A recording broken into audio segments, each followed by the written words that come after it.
On commence avec ce gros coup de colère hier soir des parents d'élèves du collège de Florac, excédés par le non-remplacement de professeurs.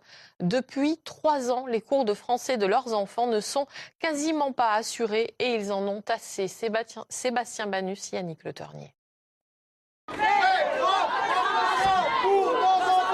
Plus d'une soixantaine de parents pour un collège qui compte 200 élèves. La mobilisation est exceptionnelle et elle dit avec force le ras-le-bol ambiant.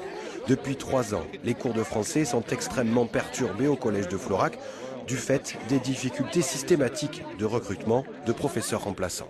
Sur 65 cours de cours à dispenser, donc il y en a 20 qui ont été assurés en réalité. Depuis le début de l'année scolaire. Depuis le début de l'année scolaire.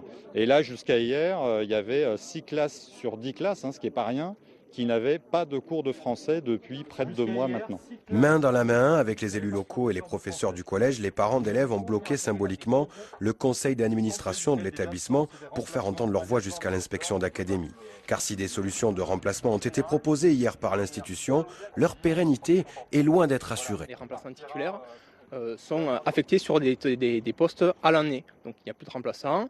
Et du coup, l'éducation nationale embauche des contractuels qui sont sous-payés et qui ne sont pas forcément motivés à venir faire le travail en Lozère pour quelques heures sous-payées. Difficile de convaincre des candidats de faire les trajets depuis Nîmes ou Montpellier pour quelques heures de cours seulement. La preuve, depuis 3 ans, tous les contractuels recrutés à Florac ont jeté l'éponge.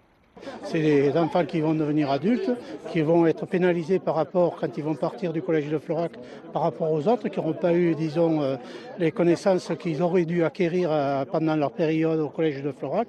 Et cela, bon, à mon avis, est insupportable. Et je comprends très bien la colère des parents pour cela. L'inspection a annoncé le recrutement de 2 contractuels venant d'Uzès et de Montpellier.